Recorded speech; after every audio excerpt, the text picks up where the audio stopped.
My dear students, आज हम study करेंगे आप में जो फ्लेमिंगो बुक है क्लास 12 में, उसकी जो तीसरी पोएम है, थर्ड पोएम है, जिसका नाम है a thing of beauty. NCERT में जो बुक चलती है, इस पोएम को कंपोज किया जॉन कीट्स ने। जॉन कीट्स बहुत कम समय के लिए इस अर्थ पे रहे, बहुत कम समय तक वो जिंदा रहे। 1795 में बॉर्न होते हैं और 1821 में उनकी डेथ हो जाती है। ब्रिटिश रोमांटिक पोएट रहे ये बाय प्रोफेशन जो थे, वो जो इन्होंने ट्रेनिंग लिया वो सर्जन की थी। बाद में इन्होंने मेडिकल साइंस छोड़ दिया क्योंकि इनके अंदर से लगा कि मैं पोएट बनना चाहता हूँ। मेरी जो इनर डिज़ायर है, वो इनकी जो एम्बिशन था वो पोएट बनने का ही था, तो पोएट बने ही। और उसके बाद पोएट्री के लिए अपने आप को कम्प्लीटली डिवोट कर दिया।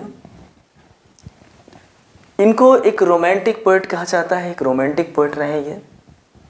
अब आते हैं इस पोएम के बारे में, अ थिंग ऑफ ब्यूटी के बारे में। A thing of beauty, John Keats ने एक वर्क कंप्लीट किया जिसका नाम था इंडिमियन। इंडिमियन से ही ये लाइन ली गई है और आपको ये भी मालूम होना चाहिए कि जो इंडिमियन से लाइन ली गई है, ये उसकी पहली लाइन है। जैसे ही इंडिमियन जो इन्होंने पोएम कंपोज करी है, एपिक टाइप की पोएम है, वो बहुत बड़ी है, 1000 लाइन्स उसके अंदर। तो उसकी जो शुरुआत होती है, बिगनिंग होती है, इसी से होती है। A thing of beauty is a joy for ever. उसमें एक कहानी क्या है कि उसमें एक यंग ब्यूटीफुल यंग शेफर्ड है, बड़ा ही खूबसूरत यंग शेफर्ड है, भेड़ बकरियां चराने वाला है वो। और फिर क्या होता है कि वो and shepherd and poet who lived on mount litmus. तो वो कहाँ रहता है? माउंट लेटमस पे रहता है वो। और वहीं पे उसे एक विज़न आता है, एक सपना आता है, ठीक है।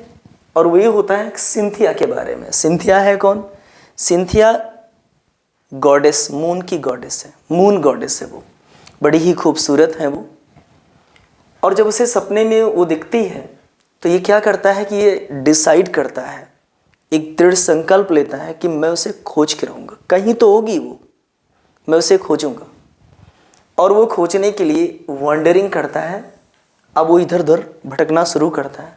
कहाँ भटकता होगा? जंगलों से होकर गुजरता है, डाउन अंडर द सी भी जाता है, समुद्र के नीचे। क्योंकि इमेजिनेटिव है तो थोड़ा सा आप यहाँ पे इमेजरी, मतलब अपने आप को भी इमेजिनेशन में ले जाइए, अपनी जो सेंस ऑर्गन्स हैं ओपन कर लीजिए, क्योंकि ज़रूरत पड़ेगी आपको समझने की। क्योंकि जब चलेगा a thing of beauty is a joy for ever, तो उसमें बीच बीच में आपको बहुत सारी इमेजेस अपने माइंड में ड्रॉ करनी होंगी और उन्हीं की फीलिंग से आपको इस पोएम को समझना होगा। तो चलिए देखते हैं, शुरुआत करते हैं इस पोएम को।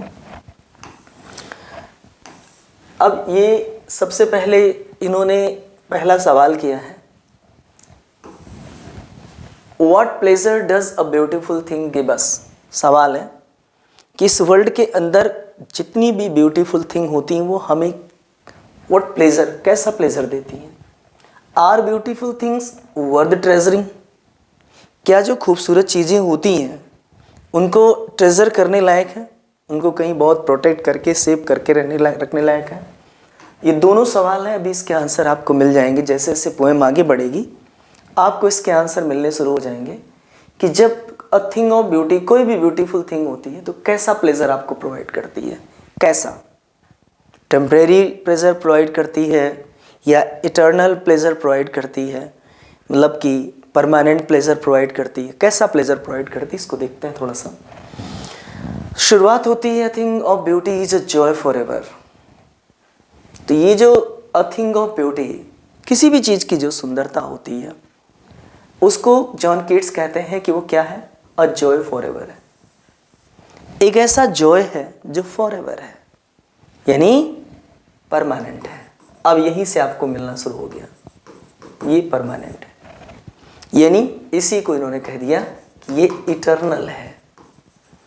अब आपके दिमाग में लगेगा कि कोई भी खूबसूरती इटर्नल कैसे हो सकती है।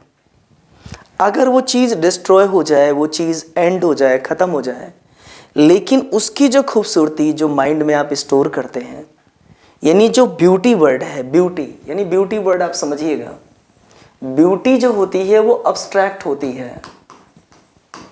क्योंकि अगर आपसे कहा जाए कि ये फूल बड़ा खूबसूरत है तो देखेंगे पेटल्स दिखेगा, कलर दिखेगा, हमें खूबसूरती को महसूस करना पड़ता है। इसीलिए जॉन कीट्स ने कहा है कि beauty lies in the eyes of beholder, खूबसूरती देखने वाले की आंख में होती है। तो मतलब जब आप देखते हैं यहाँ पर तो ये जॉय फॉर एवर है। तो ब्यूटी कभी नष्ट नहीं होती है, क्योंकि ब्यूटी जो एक बार माइंड में आ जाती है तो जब उसे प्रिजर्व कर लेते हैं, ट्रेजर कर लेते हैं, तो जब जब भी हम उस चीज़ को बार बार आंखें बंद करेंगे, उसके बारे में हम सोचेंगे, तो आप देखेंगे कि वो मल्टीप्लाई होती चली जाती है। कभी ब्यूटी नष्ट नहीं होती, यानी जो खूबसूरती होती है वो कभी ख़त्म नहीं होती है। ये क्या कह रहे हैं? A thing of beauty is a joy for ever, it's loveliness increases. इसकी मतलब जो ब्यूटी है, इसकी जो लवलीनेस है, जो प्यारापन है, ये इंक्रीजेस होता है। मतलब आप समझिए ये कहना क्या चाह रहे हैं कि ये it keeps on enhancing, increasing, मतलब ये कीप ऑन करती रहती है। अब आप देखें तो खूबसूरती बढ़ती रहती है, लवलीनेस बढ़ती रहती है। It will never pass into nothingness. यानी एक बात तो इन्होंने सर्टनली कर दी, निश्चित रूप से कह दिया कि ये नथिंगनेस में नहीं जाएगी। थिंग ऑफ ब्यूटी जो है वो नथिंगनेस में नहीं जाएगी, मतलब इटर्नल है तो इटर्नल रहेगी, नथिंगनेस में नहीं जाएगी। But will keep a bower quiet for us. अब ये जो ब्यूटी है, ये ब्यूटी क्या है? But will keep a bower quiet for us. तो बावर क्वाइट क्या है? एक बावर का मतलब होता है ग्रोव, ग्रोव का मतलब ग्रोव क्या है? मतलब जब आप जिसको हिंदी में कुंज कहते हैं, जहाँ बहुत सारे पेड़ हों, घनी छाँव हो, तो जब आप बहुत ही ज़्यादा गर्मी से परेशान हो, हीट से, उस समय अगर आपको कुंज मिल जाए, पेड़ों की छाँव मिल जाए, तो ये जो आप धूप से तप रहे हैं, गर्मी से परेशान हैं, तो उस समय आपको एक शांत बगीचा मिल जाए जहाँ पर आप रेस्ट कर सकें, शेल्टर ले सकें, अपने आप को हीट से प्रोटेक्ट कर सकें, तो कुछ वैसा ही काम करती है ब्यूटी। अब आप परेशान हैं गर्मी से, मतलब अगर आप ब्यूटी से कनेक्ट हो जाए, ओवरऑल जॉन कीट्स क्या कहना चाह रहे हैं कि अगर आप ब्यूटी से कनेक्ट हो गए तो ब्यूटी आपके लिए बावर क्वाइट के जैसे काम करेगी। एक शांत सुकून भरा शरण स्थल है ये, जहाँ पर आपको शांत होने का मौका मिलेगा। आप कितना भी सांसारिक परेशानियों से परेशान हैं, लेकिन अगर आप ब्यूटी से कनेक्ट हो रहे हैं और ब्यूटी को पहचान ले रहे हैं, तो ये ब्यूटी आपके लिए कैसे फंक्शन करेगी? बावर क्वाइट के जैसे फंक्शन करेगी, अस यानी हम सब के लिए। एंड ये जो ब्यूटी है, and a slip full of sweet dreams, मतलब जब हम शांत होंगे तो ये ब्यूटी हमारे लिए एक काम और भी करती है, sleep full of sweet dreams. मतलब कैसी नींद हमारी होगी? फुल ऑफ स्वीट ड्रीम्स, अच्छी मीठे सपनों से भरी होगी। यानी एक बात इनका कहना है कि अगर हम ब्यूटी से कनेक्टेड हैं, यानी इस नेचर से, इस प्रकृति से जुड़े हुए हैं, तो क्या मतलब होगा कि ये हमें कैसी नींद प्रदान करेगा? कैसे? अच्छे पॉजिटिव थॉट से भरे होंगे हमारे मस्तिष्क, और हमें हमारे जो सपने होंगे बड़े मीठे होंगे, बड़े पॉजिटिव होंगे, बहुत अच्छे होंगे। यानी अगर हम ब्यूटी से कनेक्टेड हैं तो यहाँ शेल्टर मिल रहा है, स्ट्रॉन्ग शेल्टर मिल रहा है, क्वाइट से भरा हुआ है। नींद कैसी जा रही है? स्वीट ड्रीम्स हो रही है। एंड हेल्थ भी। और जब आप इन चीज़ों से जुड़ते हैं तो आप जैसे कहते हैं ना कि हेल्थ बहुत बड़ा, कहते हैं ना कि साउंड हेल्थ तभी मिलता है, मतलब साउंड माइंड तभी मिलता है जब आपका हेल्थ साउंड होता है। तो जब आपका हेल्थ यहाँ पर साउंड है तो ये सब चीज़ें हो जा रही हैं, तो आपका हेल्थ भी बहुत अच्छा हो जाता है। यानी आपके शरीर पे जो खराब चीज़ों का असर पड़ता है वो धीरे धीरे दूर होता है जब आप अच्छी चीज़ों से जुड़ते हैं। एंड क्वाइट ब्रीदिंग, और अब आप ज़िंदगी अपनी एक सुकून भरी सांस एक अच्छी ज़िंदगी जीना शुरू करते हैं, आपकी ज़िंदगी सुकून से भर जाती है, सुकून से भर जाती है, पीसफुल आप हो जाते हैं। देयरफॉर अब जब आप इन चीज़ों से कनेक्ट हो जाते हैं तो आपकी स्वीट ड्रीम्स हो गई, हेल्थ अच्छा हो गया, क्वाइट ब्रीदिंग आप कर रहे हैं। इसका इम्पैक्ट क्या मिलता है कि हम जब उस मीठे सपनों से या मीठी नींद से जब जगते हैं तो देयरफॉर मीन्स इसलिए, on every Morrow, Morrow means कल, कहते हैं ना इंग्लिश में देयर आर टू मॉरो, एक बीता हुआ होता है, एक आने वाला कल होता है। तो ये मॉरो का मतलब ये कल, तो एवरी मॉरो यानी हर आने वाले कल में हम क्या करते हैं, are we wreathing a flowery band, हम एक गूंथते हैं, माला बनाते हैं, फ्लावरी बैंड बनाते हैं, रीडिंग करते हैं, मतलब बुनते हैं, गूंथते हैं, क्या, फ्लावरी बैंड। और ये फ्लावरी बैंड जो है हमारा, इस किससे क्यों करते हैं, ताकि हम इससे अपने आप को इस अर्थ से बाइंड कर सकें। मतलब ये जो अर्थ है, क्यों अर्थ से बाइंड करें, किसी और चीज़ से क्यों नहीं, क्योंकि ये जो खूबसूरती है एक्चुअली ये नेचर की खूबसूरती की बात हो रही है। इस नेचर में जो भी चीज़ें खूबसूरत रखी हुई हैं, नेचर में हम सब भी आएंगे, ऐसा नहीं है। तो नेचर में जो नेचर हमारा है, जो हमारी प्रकृति है, उससे अगर हम जुड़ जाएं तो ये कह रहे हैं कि हम क्या करते हैं, हर आने वाले कल में एक फ्लावरी बैंड बनाते हैं, एक फूलों का एक बैंड बनाते हैं और उसी से अपने आप को किससे बांधते हैं, अर्थ से, अर्थ से अपने आप को कनेक्ट करते हैं। क्यों, क्योंकि अर्थ पे ही तो ब्यूटी है, अर्थ पे ही तो ब्यूटी है, समझ रहे हैं आप। तो ये हम अपने आप को अर्थ से कनेक्ट करते हैं। क्यों, क्योंकि इतनी सारी चीज़ें हमको अर्थ पे मिल रही हैं, यानी इन सब का इसेंस देखें तो हमें ब्यूटी मिल रही है। अब आप जरा सोचिए, इतनी अच्छी चीज़ें मिल रही हैं, लेकिन क्या इस अर्थ पे क्या सिर्फ अच्छी ही चीज़ें हैं? Every coin has two aspect, two sides, हर सिक्के के दो पहलू होते हैं, जहाँ पे अच्छाई भी होती है तो वहाँ बुराई भी होती है, ये भी आपको देखना जरूरी है। Spite of despondence in human dearth of noble natures of the gloomy days. आप देखिए, डिस्पॉन्डेंस भी है, निराशा भी है, अर्थ पे निराशा भी है। इनह्यूमन ऐसे लोग हैं जो अमानवीय हैं, यानी क्रूएल है, क्रूएलिटी, जिनके अंदर क्रूएलिटी है, समझ रहे हैं आप। ये मनुष्य नहीं है, ये इनह्यूमन है। तो अर्थ पे डिस्पॉन्डेंस भी है, इनह्यूमन है। Dearth of Nobel nature, dearth क्या है, लैकनेस है, कमी है। किस चीज़ की कमी है, नोबल नेचर की, यानी अच्छे गुण वाले लोगों की भी कमी है। क्या आप अर्थ पे सबको अच्छा ही पाते हैं? नहीं, ऐसे भी लोग आपको मिलते होंगे जो अच्छी क्वालिटी के, अच्छे ट्रेड के नहीं है, वो अच्छे क्वालिटीज़ को एक्सरसाइज नहीं करते। अर्थ इनसे भी भरी पड़ी है, डिस्पॉन्डेंस से भरी पड़ी है, इनह्यूमन है, डर्थ ऑफ नोबल नेचर्स हैं, ग्लूमी डेज हैं, बहुत ही दुख भरे दिन भी हैं, मतलब अंधेरे से भरे दिन भी हैं, ग्लूमी डेज हैं। Of all the unhealthy and over darkened ways भी हैं, unhealthy and over darkened ways भी हैं। अनहेल्दी जिनको आप कहते हैं ना कि अशुभ है, ये सही नहीं है, अच्छे कर्म नहीं है। तो ऐसे से रास्ते भी हैं जो डार्केंड वेज हैं, जो गलत तरीके से भरे पड़े हैं। मतलब संसार में दोनों रास्ते हैं, अच्छे भी रास्ते हैं, बुरे भी रास्ते हैं। मेड फॉर आवर सर्चिंग, अब ये जितनी चीज़ें हैं ये सब के सब हम अपनी सर्चिंग के लिए रास्ते बनाते हैं, अच्छे रास्ते बनाते हैं और गलत रास्ते बनाते हैं। ये सर्चिंग क्या है, हमारे ऑब्जेक्टिव है। जब हम किसी चीज़ को पाने के लिए चलते हैं तो दो तरीका होता है, या तो बाय हुक और बाय क्रुक। मतलब एक तरीके से देखा जाए तो उनका कहना है कि जैसे मतलब एक तरीके से ऑनेस्ट वेज भी हैं, उसको भी अडॉप्ट करके हम अपने गोल को पा सकते हैं, और दूसरी तरफ गलत रास्ते भी हैं, अगर हम चाहें तो गलत रास्ते को भी लेकर के भी अपने गोल को अचीव कर सकते हैं।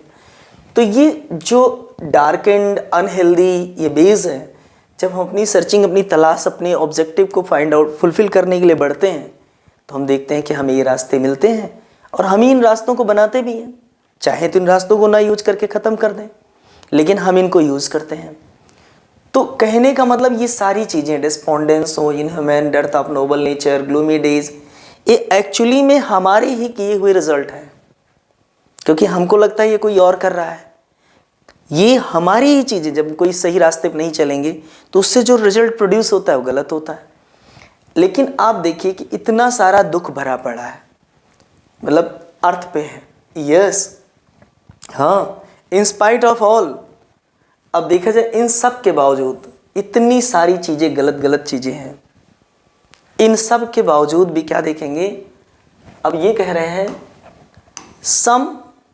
some shape of beauty moves away the pall from our dark spirits। मतलब अब देखिए, डार्क स्पिरिट्स, स्पिरिट डार्क कैसे हो गई, हमारी सोल कैसे डार्क हो गई, क्योंकि ये डार्क स्पिरिट क्यों हुई, ये स्पिरिट कभी डार्क नहीं होती है, सोल बिल्कुल पायस, पाक, पवित्र होती है। उस पर क्या है, एक लेयर पड़ती जाती है, बाहर की लेयर होती है। तो अगर आपकी इस पर बाहर की लेयर पड़ रही है, डिस्पोंडेंस की लेयर पड़ रही है, इनह्यूमैनिटी की पड़ रही है, डेथ ऑफ नोबल नेचर्स की पड़ रही है, ग्लूमी डेज की पड़ रही है, unhealthy and over dark and base की पड़ रही है, तो जरा आप सोचिए, तो ये हमारी स्पिरिट कैसा होगा, हमारी स्पिरिट कैसी होगी।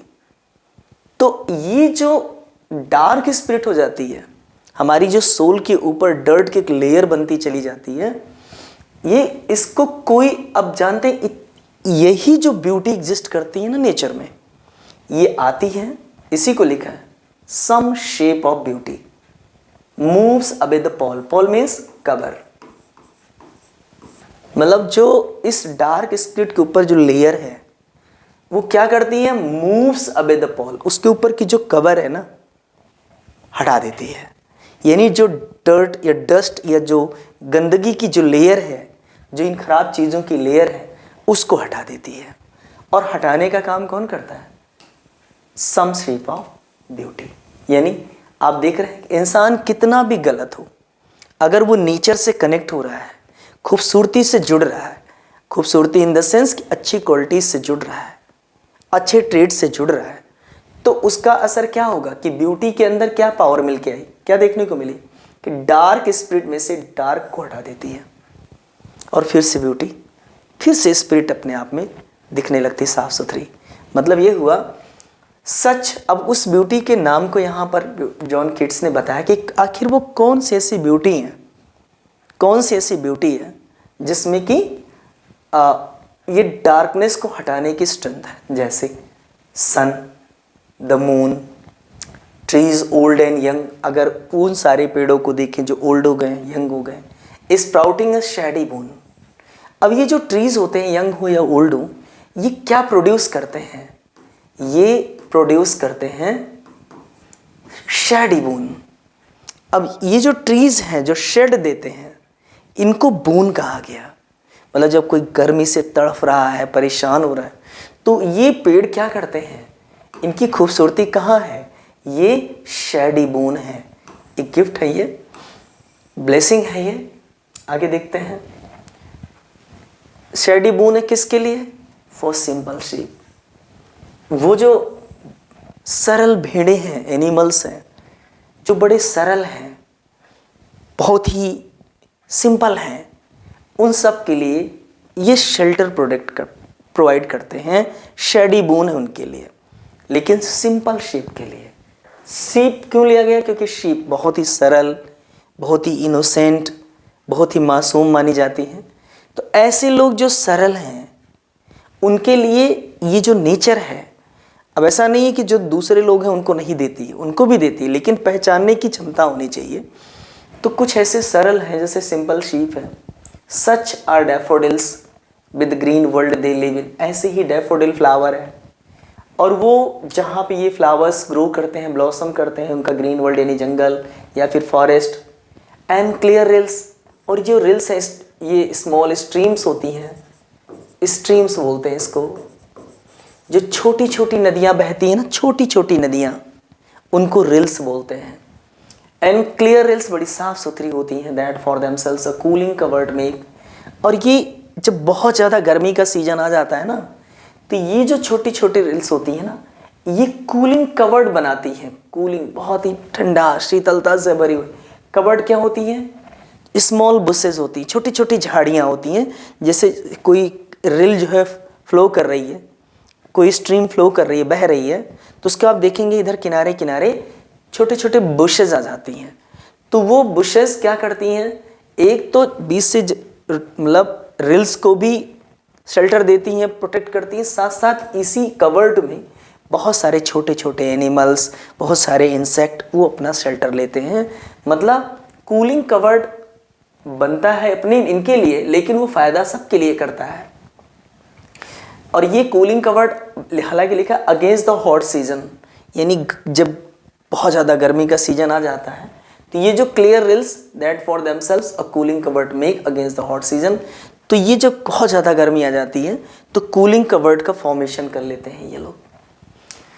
द मिड फॉरेस्ट ब्रेक तो होते हैं फर्न नीचे लिखा भी होगा कहीं, यानी जो बहुत कांटेदार होते हैं, तो जंगल के बीच बीच में ये ब्रेक भी देखने को मिलते हैं। Rich with sprinklings of fair musk rose blooms, और फिर क्या है मिड फॉरेस्ट में ये भी देखने को मिलते हैं। साथ साथ वहाँ पर एक चीज़ और भी है कि बहुत ही ज़्यादा एम्पल यानी बहुत ज़्यादा sprinkling of fair musk rose, तो जो जंगली गुलाब होते हैं फेयर मस्क रोज होते हैं खूबसूरत, ये भी स्प्रिंकलिंग मीन्स स्कैटर्ड, ये भी आपको काफ़ी ज़्यादा दिखेंगे। यानी ये mid forest brake rich with sprinkling fair of musk rose blooms, bloom means खिलना होता है, ब्लॉसम करना, इनको आप खिलना बोलते हैं। तो ये वहाँ पर खिलते हैं। ब्यूटी देख रहे हैं आप, इस सारी ब्यूटी कितनी ज़्यादा है, इस सारी ब्यूटी में ही है फेयर मस्क रोज ब्लूमिंग करना break. And such too is the grandeur, इसे ग्रैंड्योर नहीं बोलते, ग्रैंजर बोलते हैं, ग्रैंजर ऑफ डूम्स। डूम्स की कई मीनिंग होती है, ध्यान में रखना। डूम का मतलब डाउनफॉल भी होता है, कैटेस्ट्रफी होता है। उसके बाद एक मीनिंग इसकी डेथ होती है, डेथ। तो अगर देखिए सच टू, अब ब्यूटी को जॉन कीट्स ने कहाँ डाइवर्ट किया, ब्यूटी ये सारी चीज़ें हैं, लेकिन अब जरा सोचिए जो डूम, हालांकि डूम कयामत भी होता है, कहते हैं डूम डे आएगा, कयामत का दिन आएगा, तो मतलब जिस दिन सब कुछ नष्ट हो जाएगा वो कहते हैं डूम। यहाँ पर डूम का मतलब डेथ हो गया। तो ग्रैंजर मीन्स स्प्लेंडर, शान, वैभव, तो इसको कहते हैं ग्लोरी। तो ये आप ध्यान से देखिए, beauty and such too is the grandeur of dooms. किसकी, किस में ग्लोरी है? डूम में। डूम्स जो डेथ सुनी ना यहाँ पर, ये इस डेथ में भी ग्रैंजर है। सोचिए आप, यानी ग्रैंजर यानी ब्यूटी किस में है? डेथ में ब्यूटी, डेथ में ब्यूटी है। जरा सोचिए कैसे।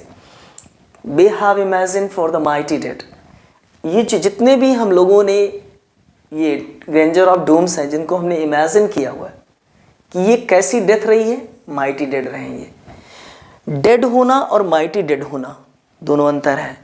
माइटी डेड उनको माना जाता है जो किसी एक बहुत ही पायस या मीनिंगफुल पर्पस के लिए अपने आप को सेक्रीफाई कर देते हैं, मतलब पब्लिक के लिए, लोगों के लिए, जनता के लिए। तो ऐसे लोग जो अपनी डेथ को एक्सेप्ट कर लिया उन्होंने, और वो भी एक बहुत ही पायस पर्पस के लिए, मतलब बहुत ही पवित्र उद्देश्य के चलते, किसी बड़े अचीवमेंट के चलते जिसमें लोगों का भला छिपा हुआ था, तो ऐसी डेथ को माइटी डेथ कहा गया। मतलब आप सोचिए कि डेथ में भी ब्यूटी जॉन कीट्स को नज़र आई, कि जो लोग एक पर्पस के चलते अपनी ज़िंदगी कुर्बान कर देते हैं, अपने आप को ख़त्म कर देते हैं, ऐसी डेथ को उन्होंने माइटी डेथ कहा। कि ये जो माइटी डेड हैं, all lovely tales that we have heard, वो सारी खूबसूरत कहानियाँ, टेल्स जो भी हम लोगों ने सुना है, पढ़ा है, ये सब भी किसके बारे में? माइटी डेड के बारे में। Lovely tales that we have heard और रेड, जो हमने पढ़ा है, सुना है, उन सब को जॉन कीट्स ने किसकी कैटेगरी में दिया? ब्यूटी की कैटेगरी में दिया, और कहा कि ये सब ऐसी है ना, ये सब कभी ख़त्म नहीं होंगी। मतलब जिस ब्यूटी को एक बार आप देख लोगे और वो ब्यूटी ख़त्म हो गई, वो कहीं ना कहीं माइंड में स्टोर्ड होगी, और वो जब जब आप उसे रिकॉल करेंगे वो ब्यूटी मल्टीप्लाई होती जाएगी, उसकी लवलीनेस बढ़ती जाएगी, बढ़ती जाएगी, बढ़ती जाएगी। All lovely tales that we have heard और read, an endless fountain of immortal drink. Beauty को क्या कहा गया? इन endless fountain of immortal drink. Beauty क्या है? एक ऐसा झरना है, इमॉर्टल है। कैसे कैसे ड्रिंक माना गया? इमॉर्टल ड्रिंक, एक ऐसा ड्रिंक जिसको कहते हैं ना अमरता का ड्रिंक है वो, मतलब immortal, fountain of immortal drink. यहाँ से जो ड्रिंक बाहर आ रहा है, ये जो फाउंटेन, जो झरना जो दे रहा है, वहाँ से उड़ेल रहा है, पोरिंग अनटू अस, हम पर जो उड़ेला जा रहा है फ्रॉम द हेवेंस ब्रिंक।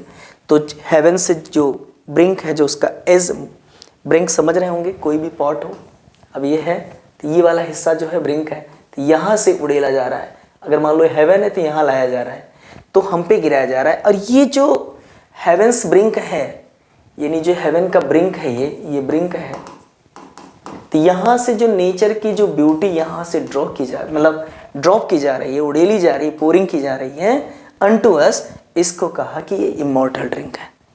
ये कभी ख़त्म नहीं हो, मतलब नेचर कभी ख़त्म नहीं होगा, नेचर ऐसे बना रहेगा। नेचर की जो ब्यूटी है वो कभी ख़त्म नहीं होगी। नेचर हो सकता है ख़त्म भी हो जाए, लेकिन नेचर की जो खूबसूरती है वो हमेशा परमानेंट रहेगी। ओवरऑल देखा जाए तो ये इमॉर्टल ड्रिंक एक ऐसा ड्रिंक के तौर पे बताया गया कि जो कभी ख़त्म नहीं होगा, एंड ही नहीं होगा, इटर्नल है ये, इमॉर्टल है यानी इटर्नल है ये। तो क्या कहना चाह रहे थे जॉन केट्स ने ही कहा कि thing of beauty is a joy for ever, it's loveliness increases, it never passes into nothingness. मतलब थिंग ऑफ ब्यूटी देखें तो हमेशा बढ़ती जाएगी, कभी ख़त्म नहीं होगी। तो जो हमारे नेचर में जो हमारी ब्यूटी है उसको हम जानने की कोशिश करें, उनको समझें, और अगर उनसे हम ब्यूटी ले रहे हैं, उनसे हम ब्यूटी से उनकी ब्यूटी से अगर हम कनेक्ट हो रहे हैं, तो हम स्वीट ड्रीम्स, हेल्थ, समझ रहे हैं आप, पावर क्वाइट, ये सब चीज़ें हमको मिलेंगी। इस अर्थ में बहुत सारी ख़राब चीज़ें हैं, फिर भी सोचिए हम इस अर्थ से क्यों बार बार जुड़ना चाहते हैं।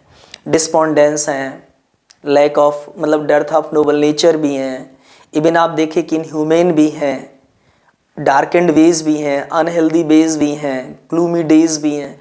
ये सारी ख़राब चीज़ें होने के बावजूद भी हम अर्थ पे क्यों रहना चाहते हैं? उस फ्लावरी बैंड को बना करके अपने आप को क्यों बाइंड करना चाहते हैं इस अर्थ से? क्यों?